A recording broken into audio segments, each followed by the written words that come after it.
My name is Hamid Akhtar, and I'm part of Percona's Postgres engineering team. So today I'm going to discuss Postgres replication conflicts and some pitfalls. This talk actually kind of focuses on some of the internals as well, partly for how that conflict evaluation is done by the Postgres server. So we're going to start with basics, and then we're going to start digging into how the PG stat database conflict view, which maintains a counter of different type of conflicts, is maintained by the server itself. I think you've seen a lot of the branding already with regards to Percona's Postgres, Mongo, MySQL, PMM. So let's get on. So a bit more about myself. I have more than 2 decades of professional software development experience and in different fields, whether it's AI, telecom, but I have more than a decade experience in Postgres now. So in different roles, different capacities. I've been with Percona for more than a year now. And one of the things that stood out for me at Percona was an amazing, very welcoming and warm culture here.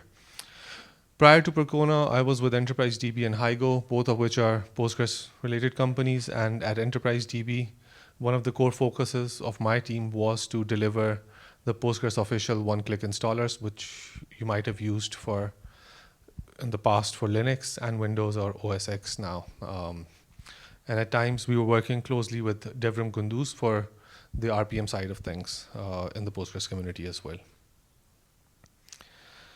At Hygo, it was more about an in-memory database setup, so an extension of Postgres access method, and an ORC FTW that I did. If you want to reach out to me, here are my personal contacts, my email address, LinkedIn, and Skype. I'm generally available on all 3, but more active on LinkedIn, so feel free to get in touch with me. I'd be happy to talk. If you want to reach out to the larger Percona community, we do have open community forums where you can come and discuss anything related to Postgres. So there's no license involved here. It's just open free community thing. So feel free to discuss Postgres, MySQL, Mongo, PMM, or PGStat Monitor, which is coincidentally the extension that was released a week ago by Percona. So it's a query performance observability extension, similar to PGStat statements, but different and enhanced in multiple ways, eases off some of the pain points. And you can always look at our GitHub, which is, again, being an open source company, GitHub is critical, and all our work can be found, and you can come and share and contribute there if you wish to. Feel free to share the word, Percona Live, hashtags. So let's start with some initial thoughts. I think with replication, as is the case with query performance, it's really about you set up an environment, you think that it's configured optimally. Over a period of time, the performance starts degrading. And what do you do? How do you manage it? In terms of databases, the only trigger points are really the queries, which then change the state of that system and then can lead to different kind of performance issues. So it's, again, query monitoring at the core of it, looking at the statistics and relations and views that are available in Postgres by default, that's a lot of information. I think Postgres 14 has more than 50 relation and views in the statistics setup. So, and then obviously with replication, you would want some cool failover, switchover handling. What kind of tool you would wish to use? Again, it's very use case specific. And finally, it comes down to understanding and mitigating those risks. And those risks are really what this talk will focus on today. So those risks are whether those are replication lag, but this will focus more on the conflicts. Presentation outline. So we're going to start some initial discussions on locks, look at the concept of wall, then a bit of history of Postgres replication, how it got implemented, types of replication conflicts, and finally how the server then identifies those. One of the reasons why I took up this topic was because Postgres in itself, with more than 50 statistical views and relations, there's just one view that addresses replication conflicts. You could, and that's the PG stat database conflicts. You could say PG data stat databases also has it, but it just has one field, so it doesn't give you any insights. So in all of that, a critical component, and that's very kind of undervalued in Postgres. Locks. So there are multiple types of locks. Some are light, some are lighter. And they're actually, for this talk, I'm just going to discuss 3 locks. There is actually another type of lock, but we're going to skip that. Spin locks, they are the lightest form of locks that are available in Postgres. These are not user-facing locks, but these are just internal locks. In terms of their lifespan and how they are meant to be used, if hardware atomic operations of test and replace is available, then that's what it really relies on. But it's a spin lock that spins, consumes CPU time, but the background is that it's intended to be used for a very small set of instructions. So you would want to, this would be used for something that will just occupy maybe a couple of dozens of instructions, not more than that. So being that lightweight, it's not having any kind of overhead in terms of, say, deadlock detection. It does not release on error. So there's no niceties with this kind of lock. It's just a simple lightweight lock that spins, that's just waits. And it has a timeout, which is 1 minute, considering that it's supposed to be used over just a few instructions. That's a long thing. Then you have the lightweight locks. Lightweight locks are for internal data structures, so controlling or basically the gatekeepers to that data structure.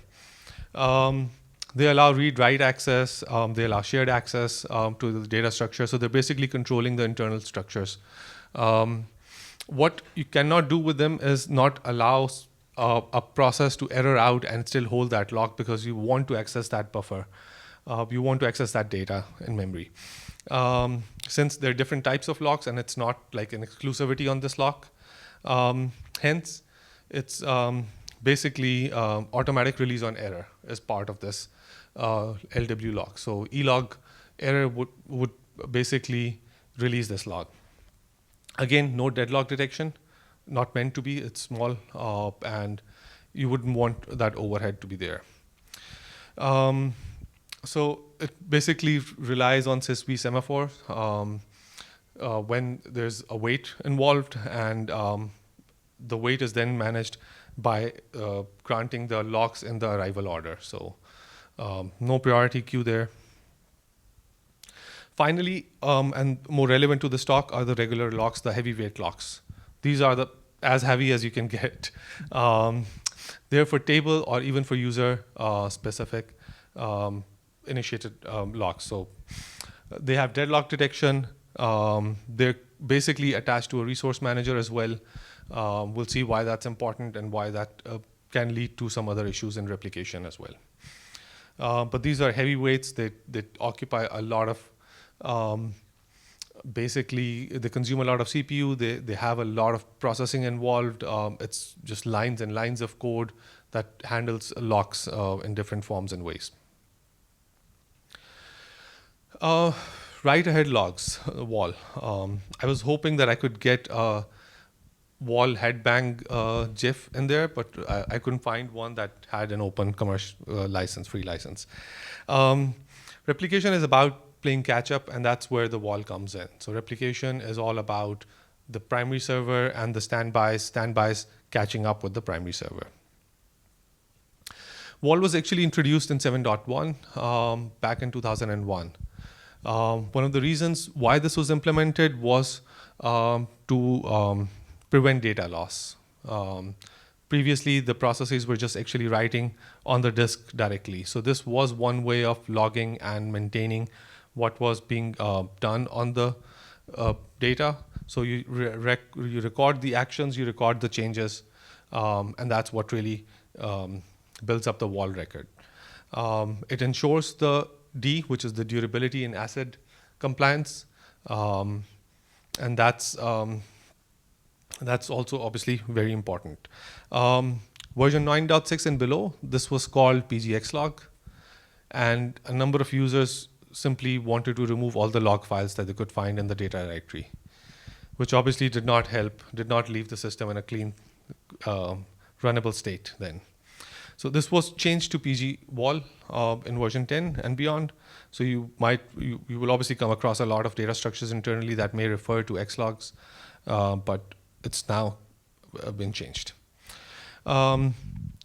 I think version 10 had an option in configure. When you're building from source, you could configure the wall segment size, but now that option is available as part of initDB as well as PostgreSQL.conf. So when performing initDB, you can actually specify wall directory and the wall segment size. And it's not just about relations, it's also about indexes. So anything that is meant to be stored on disk data files needs a wall record, because that's when you want to be able to recover from a potential issue. So basically, the thing that happens is that you don't want to write immediately once a change comes in. You don't want to basically save that page on disk. Why? Because that would obviously create a lot of overhead. Imagine a page containing 300 tuples, and that 8K page would have to be written every time a new tuple comes in, would have to be written directly onto disk. This prevents that. So not just that it provides durability, but also improves significantly the performance, because you don't have to do those IO operations immediately for all those pages every time a new change has come in of that scale. So it kind of improves significantly, and then it also provides you with a recovery point from where you can basically run the log, since those pages in memory would have been lost if there was a crash, a certain power shutdown, or any other major issue that would lead to data loss. But that's where the wall comes in, because you now can recover from it and replay the wall and basically come to avoid that data loss. So when you do a checkpoint, PG control writes that information, carries that information. So it carries that information about the LSN and the checkpoint details, and it also then provides you with that option to redo, or the point from which you can redo that recovery. After a checkpoint, wall will contain a full page image write if that page has changed in memory. That again helps significantly in ensuring that there is no data loss. In case of data corruption, you have a full page write after a checkpoint, so you know exactly the state of that page. And wall file nomenclature is pretty odd when you look at it. It's a long file name, a 24-byte file name with the first 8 bytes. The ones in the blue are basically your timelines. Then it's the next pair of 8 bytes, and the one after that are basically LSNs based on LSNs. So they're calculated with a very simple formula, nothing too fancy. It's just a division by a number of LSN, and then you're modding that. So LSNs are log sequence numbers. Why they're critical? When we discuss the replication, you'll understand why I'm discussing this. And you have a data type in Postgres of PG LSN. It's an 8-byte unsigned integer, and it's represented as a pair of 4 bytes each, and separated by a slash. And that's exactly what the value you can pick up and understand where in a wall file this LSN resides based on a simple function that's available. So it's pretty useful, so you can track down where that change resides in the wall. So replication in Postgres, the nomenclature might make you think that it's somehow related to global warming. It started off with warming up the replication environment. You had the warm standbys. which were also called warm standby log shipping method. It was introduced way back in 8.2 in 2006. And it brought in the concept of continuously archiving and continuously recovering. So you'd have basically on the standby a continuously recovering process, and on the primary, you're basically continuously archiving. You're storing and shipping away the log file segments. It was asynchronous. What we were really doing was that it's basically not immediately shipping any wall records. It was combining a number of wall records, creating a package, and then shipping onto a standby. Therefore, data loss was possible because something could happen in that time where things could break. You had the archive timeout configuration parameter, but then there comes the trade-off between bandwidth requirements and how frequently you want to ship that out. So this was Postgres' first step towards high availability rather than disaster recovery, because you now have a server that's up and running that matches the state of pretty much the state of the primary server. Streaming replication came in 2010 with 9.0 release. It brought in the concept of two postmaster processes. You had the wall sender and the wall receiver. So this is basically similar concept to continuously archiving and continuously recovering, but in a different way. Now the backend processes are there, which means that the core server can now respond to, on the standby, to queries and incoming connections. The responsibility of these processes were not just to ship the log files, but also to flush them on disk. So making sure that that durability is maintained, whether that's on the primary or sender or the standby.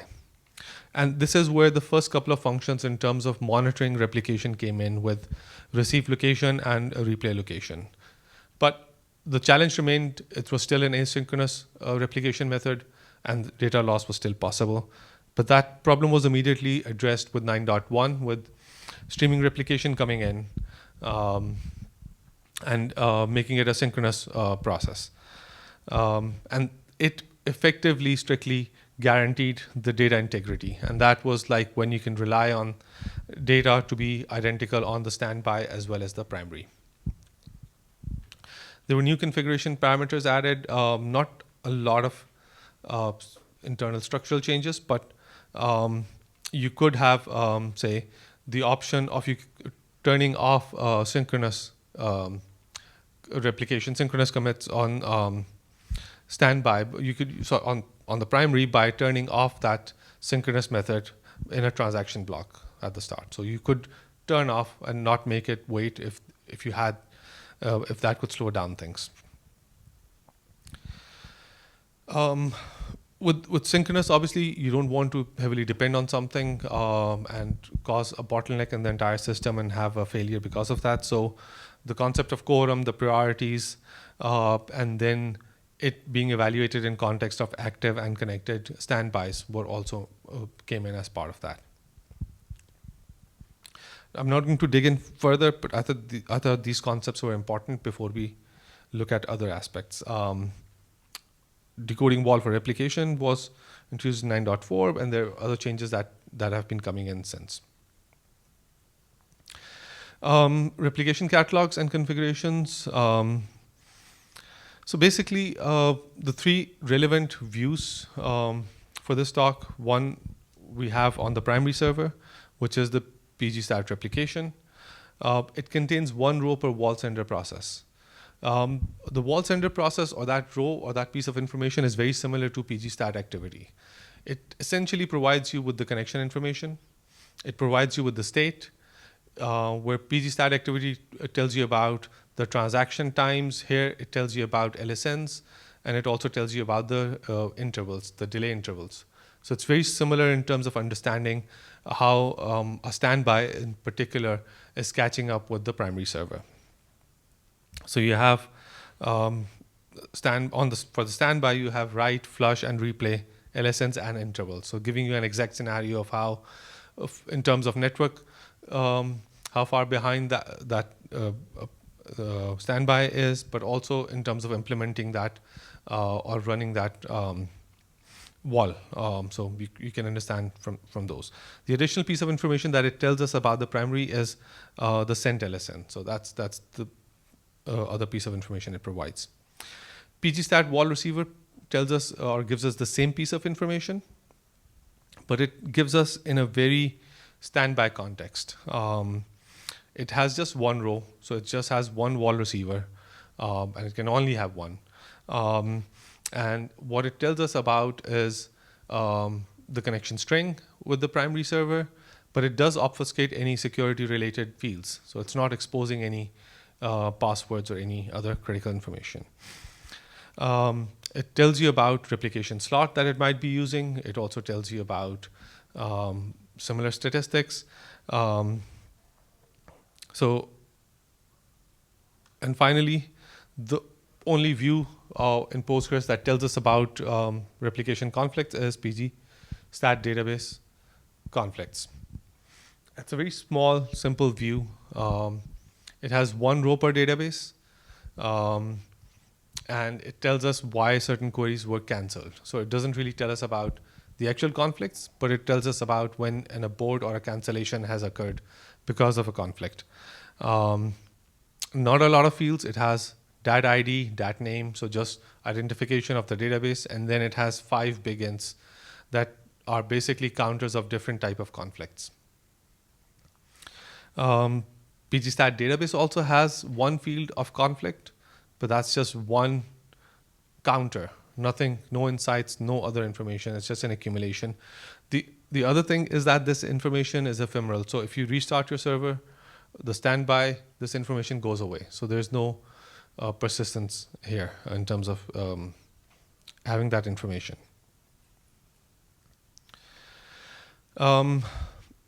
Now, digging a little deeper into the configuration parameters, there are tons and tons of configuration parameters that could impact replication. So you have max wall senders. That's basically, so max wall senders are your wall sender processes. But in terms of configuring it, say you want to configure it for 10 standbys, but if there's an abnormal termination of a standby process, then there would be a timeout before that connection or that slot becomes available for the next incoming wall sender. So what you really want is have that number just a little higher than what your actual use case suggests. You have replication slots, then wall keep size. Now that's a critical configuration parameter in terms of the standbys being able to track or acquire those log files from the server, from the primary server. It is basically defined in terms of megabytes and how much data the primary server should hold as the standby catches up. This defines the minimum amount of wall data that the primary server will maintain. It may maintain more than that based on the checkpoint and the status of any recovery process. So it's basically going to consume or save more data potentially, but this is the minimum that it will maintain and guarantee that this much data will be available for standby to catch up. The three terminologies here are sending server, primary server, and the standby. While primary and standby are pretty evident, sending is a term where in case you have a cascade replication implemented, a standby then becomes a hub which then transfers wall files onwards. So that's what a sending server is. Any server that's basically shipping out log files is a sending server. It can be a primary, it can be a standby server as well. For primary server configuration, you have the synchronous standby names. We've already discussed that in terms of how you can configure. And Postgres documentation has a lot of details on it in terms of how you can specify priorities and quorum for this. The other parameter is the vacuum differ cleanup age. Now that's something that can directly have an impact on the conflicts. Why? Because in terms of number of transactions, it tells us, or it tells the server how many transactions basically the age in terms of transaction numbers before it cleans up vacuum or the hot chain pruning cleans up any dead tuple versions. I suspect there might be with PG14 with the duplicate version churns. It might also have an impact there, but I could not find a reference in the documentation for it. I didn't have the time to look up in the code, but that duplicate version churns may also be part of this because it's very similar in terms of hot chain pruning and how that locks a page and then cleans up. On the standby server, again, there are lots of configuration parameters. But what are relevant for this talk are max standby streaming delay, wall receiver status interval, and hot standby feedback. We'll come back to these as we discuss further. So conflicts, why would conflicts happen in a replication environment? We have a primary server that accepts reads and write queries, and we have standbys. The standbys just accept read queries. The challenge becomes when multi-version concurrency comes in and you have to have you have to honor multiple requests, which means that you now need to have locks in place to honor those requests and maintain that isolation.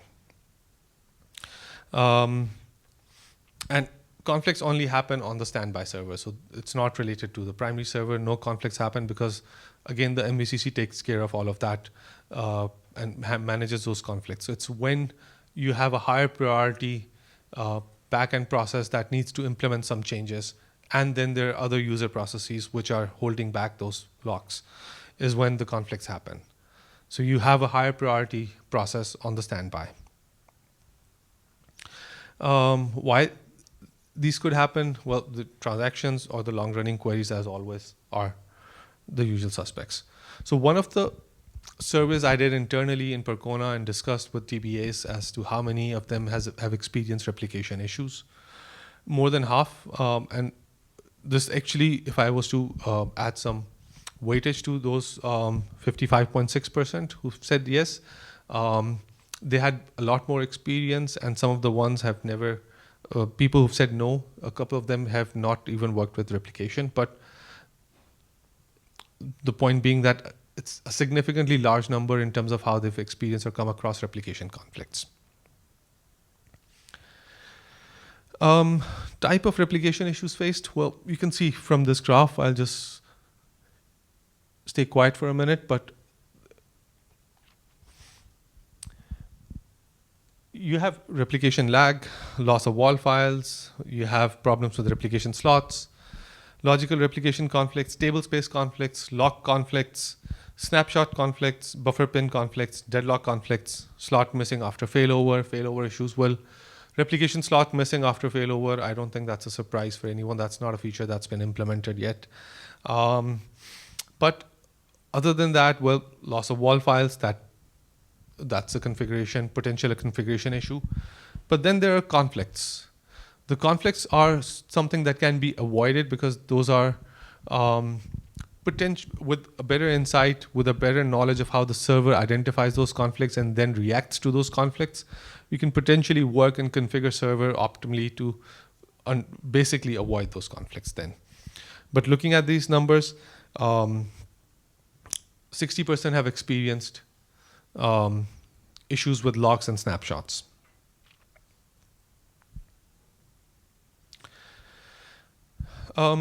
So the type of conflicts that we're basically going to discuss, PGStat database conflicts collect stats for 5 different conflict types.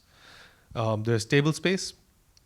Tablespace conflicts can potentially arise from temp tablespaces where a temporary file, say sorting needs to be written, and that tablespace has been dropped or is no longer accessible. So that's where a potential tablespace conflict can come in. I've been trying to reproduce it from other scenarios, but it's just pretty much impossible to do that. Buffer pins, buffer pinning is when effectively, say, a page has been pinned on the standby, and then it needs to be accessed, or a wall coming in needs to access that, and that's when it comes in. Then you have deadlocks, but all of these three are pretty uncommon, because how many times would you drop a table space, or how many times a table space issue would come in? It's not something that's changing that frequently. Buffer pinning again is delicate, but it's rare, not that common. What are more common are lock and snapshot issues. Locking issues are related to, say, transactions holding locks, queries holding locks, and snapshot is when you're trying to access tuple versions that are no longer accessible. Why, say, a lock issue would come in?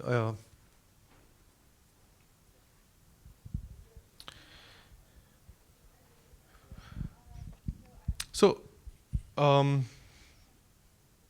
yeah, there are a couple of typos on this slide that need to be fixed. But you're querying a table for the contents. And that table, once you query it, it becomes part of your resource manager, your transaction resource manager, and it becomes basically linked with that. Now, even though you're just simply querying that in a transaction block, you do have an access shared lock on it. And you're maintaining that until the lifespan of that transaction. What happens now in the background is that wall receiver has received a file, and now it needs to process, say, that table needs to be altered or it needs to be dropped, but you're holding a lock on it. And that's when the conflict happens. How the server reacts to it, I'll explain in the next few slides. Similarly, snapshot is when, say, the vacuuming has happened in the background or is needed to happen, and you're just holding those locks, holding those tuples, and the server cannot get its way through. There are other types of conflicts, but I've not seen many of those. So the environment where I tested out these things, and you can test it in your environment as well. It was a server 14.1 built from source on a CentOS 7. So I was running a primary and a standby server and attempted to generate some lock conflicts. To generate a simple lock conflict in a replication environment, so it was streaming replication that was set up, no rocket science involved there, just a very simple streaming replication. On the primary side of things, create a table, populated it with 100 rows, and we have a table. On the standby, I begin a transaction, I query that table. The moment I query that table, the resource manager now identifies that this transaction has queried this table, and it's basically going to put a lock on it. It's a shared lock, but still, it's a lock. I drop that table on the primary server. On the standby now, it waits for max standby streaming delay, which is by default 30 seconds. And until that expires, if the transaction has not let go of that lock, querying will cause a server process termination. And it gives a very specific answer why this has happened. You're holding a relation lock for too long. The wall receiver process had to implement some changes, and it could not do that because you're holding a lock. And this is what the pgstat database conflicts would look like. It has incremented the lock counter by 1. So what happens in terms of the code flow? So it starts with the postmaster, the main process, but after that, it starts with startup XLog. That's when it is starting to receive the log and then trying to redo that log on the standby. It wants to acquire an exclusive lock in this particular case. So what really it wants to do is acquire that lock, and it goes through a huge set of code, a lot of functions, a lot of stuff, and it tries to acquire that log, and eventually it waits on it. Um, it identifies the backends that are holding that lock because it needs to know which ones are. Finally, it sleeps on that lock based on the streaming timeout delay that has been configured. So it sleeps on it, it waits for it, and if the transactions have then by then let go of their locks and it's free to do it, otherwise it's basically going to generate a signal asking those backends to terminate um, with a specific message of locks, and hence you see a very precise error message on the um, client side. This is all on the standby. So this is when it receives a wall file, a wall record. It starts to process now, and this is where the lock, basically the error, the conflict generation would happen. You're welcome. Also, I think worth mentioning that in terms of the amount of code of locking that it goes through just to check this, I think it's probably in thousands and thousands of lines that it just goes through, looks at resource manager, it looks at the portal, it looks at a number of data structures where the locks are being maintained, and then finally waits on the lock and generates that message for the backend to terminate. How you can possibly avoid or at least mitigate this case is again looking at the locks and stat activity in combination. Stat activity will provide you with the connection details, and locks will provide you what locks are being held on what relations. So combining the two pieces of information will tell you, for example, which locks are being held by which backends, and whether you want to analyze that, whether there's an application that's behaving like that on a consistent basis. That's the piece of information you can save and preserve. The other thing is you might want to configure the max standby streaming delay, because if you have long running queries and you've not configured it according to you've not configured your max standby streaming delay based on the lifespan, the expected lifespan of your queries, then there will be a conflict generation eventually. How frequently would that happen depends on the frequency of that query. And finally, it's about optimizing your queries. It's about optimizing the transaction blocks, making sure that there are no unwanted queries to relations that are not really needed. Because the moment you query, whether that's a select query, it came as a surprise when I looked at it, because I thought in a simple select, why would you hold a lock? But that lock is preserved for the transaction until the lifespan of the transaction. So the queries really need to be written based on that. Snapshot conflicts, so a little tricky to generate, but I had to kind of rely on a cursor to help me with that. Simple table generation, again, a few rows in that. Declaration of a cursor, testing out, and then fetching from that cursor. Now, behind the scene, what I've done is I've deleted a number of rows from that table, and I've issued a vacuum command. I did not rely on the auto vacuum to vacuum that relation.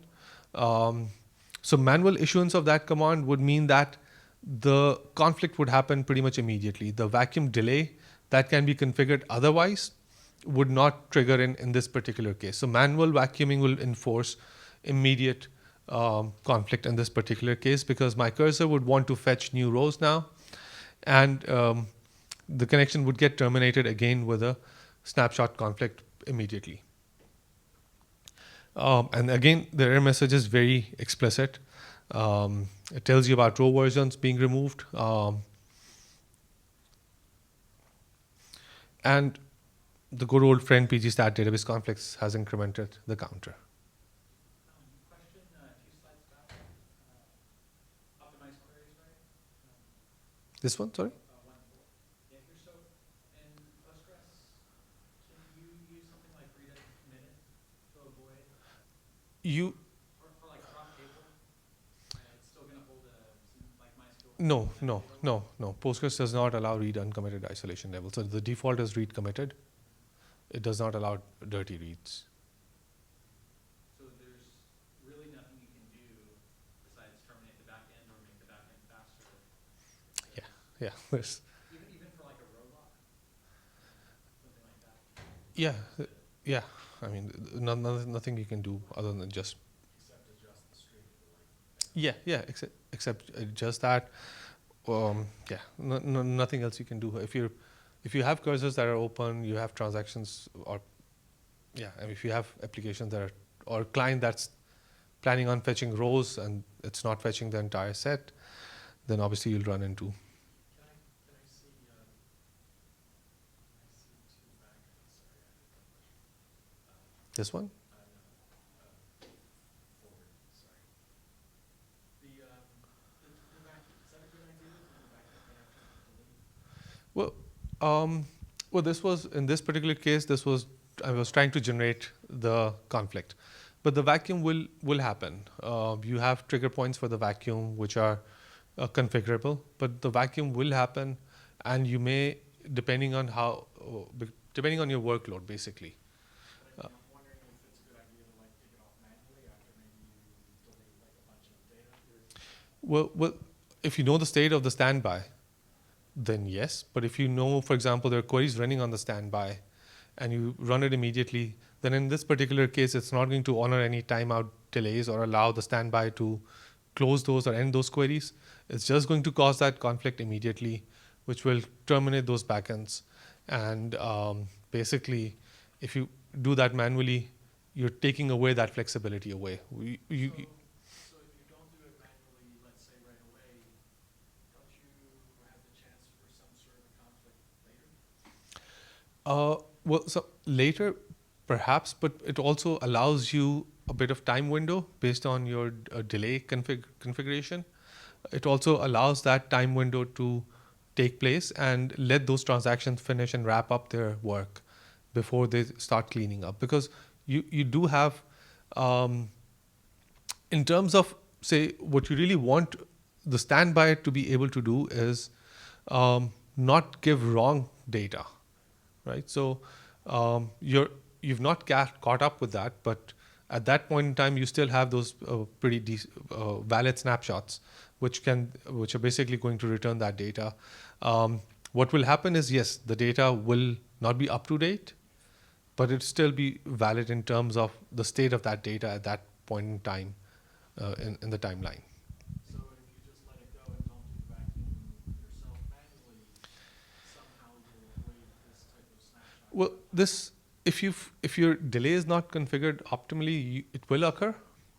But but if you know the state of say you have a massive activity on your server, and you think that the vacuum will take huge amount of time on the standby, then you might want to do a vacuum yourself. But that would also mean that any running transactions you might want to abort those, or you might want to basically take that downtime hit just to make sure that you avoid any application issues. Ordinarily, when you do like large batch deletes or updates, you want to run a manual vacuum.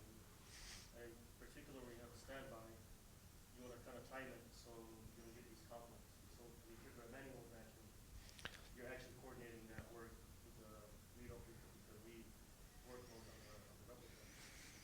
But then the other part of this is like if you have a high OLTP environment and you're constantly updating and deleting, Yes. the vacuum is just going to happen constantly, pretty much. Yeah. And if you have long-running queries on standby, that's where you have to ensure that your streaming delay is set appropriate. Sure, that might make sense. Like the streaming delay makes sense. I was wondering why you might not have the same snapshot conflict later. You could, but I mean, you still have some margin to or give time window to those transactions to wrap up their work. Because right now, what you're doing is immediately issuing a termination.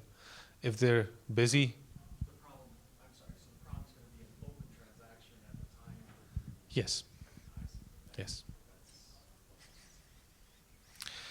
That's In terms of how the code looks like for this, starts off pretty similarly. You have starts with XLog processing, and then you need to perform a heap operation. So it's not And it's basically an access method operation. It doesn't have to be a heap one. It can be a P-tree method where it's a cleanup operation for that specific access method. So that gets called. Again, the pattern is very similar. It tries to identify the conflicts, and if it's not able to do it, it waits for it, and finally it issues a termination for the backends.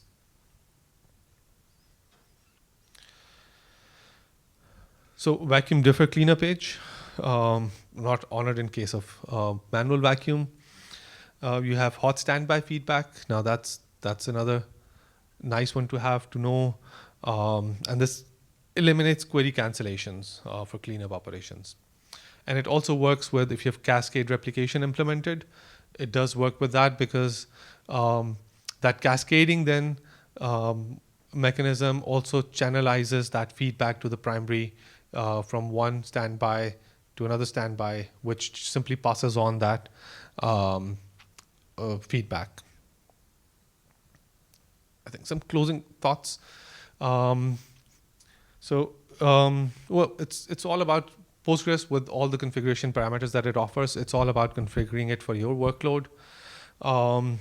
You have pgstat replication as a view, but it's tricky. Monitoring replication lag is tricky. It also relies on certain configuration parameters. So in terms of how much lag you can afford, whether it's a high intensity workload time window, when you you have a bigger lag, and whether the server will have some time to catch up when there is lean load on the server. So those patterns are hard to understand, and they, right now with the current environment that's available with Postgres, they're very tricky, and I think it's very difficult to build a pattern on that. In fact, this is one of the problems we've solved, not in the replication context, but in the query performance context with pgstat monitor that we've released over a week ago. Again, yeah, and one of the configuration parameters for the standby is wall receiver status interval. That's the interval when the minimum time that after which it sends a confirmation of its status to the primary server. So if you have set it, this interval is large, then you might be getting a replication lag indicator that may not be accurate, because the standby has not updated its credentials or the details with shared the updated details with the primary server. So again, this configuration matters. It gives you an exact picture of the lag. Replication slot management, well, failover is still a challenge. It's not been implemented, tried many times. People have, the number of patches have been attempted, but there are some corner cases that could not be resolved. So hopefully in a year or two, you might have something in here. There are other options that are available that can possibly solve this. Percona has come up with one option, or you can have some manual mechanism where you're archiving the wall files and then have those available later on. And long-running queries are not your best friends, whether that's replication, whether that's query performance or the server performance. Those are the killers. Well, Percona, we're an open source, completely open source company, so no strings attached. Our distributions are not in any way tied down somebody. So we're on disk compatible if you want to use any Percona distribution for Postgres. And thank you so much. What was that feedback then, the cascading replication feedback? It basically it tells about what's running on the standby. So when you have so in a normal scenario, you have a standby that's talking with the primary server, but you could set up a cascade where, say, for whatever configuration, maybe it's geographical distances and you want to reduce that lag, linking a standby to the primary would be slower than linking it to a standby. So you basically set up a cascade replication where a standby then becomes sort of like a primary, not really a primary, but a sending server for that standby. So it receives wall files from the standby, from the intermediate standby, but the backwards communication then happens also through the standby, and that's where the feedback comes in. So if it wants to report about its actively running queries to the primary server, then it comes through that standby as well. So the cascading replication does not break that feedback channel. So what's it telling you? Like process list kind of? The queries, yes, yes. I have a question about auto vacuuming. Does that create locks in the database? Auto vacuum will need specific locks. So whether say we're talking about say auto vacuum trying to clean up or needing, basically it would need some exclusive locks on the page itself. But So it comes and goes, right? yes, but You can have an auto vacuum running for hours. You know? well, auto vacuum. Well, you have an auto vacuum launcher, and then you have the vacuum processes that it initiates then. So auto vacuum by itself is not harmful, but it's going to trigger, and when the vacuum process kicks in and tries to clean up, that's when the conflicts can happen.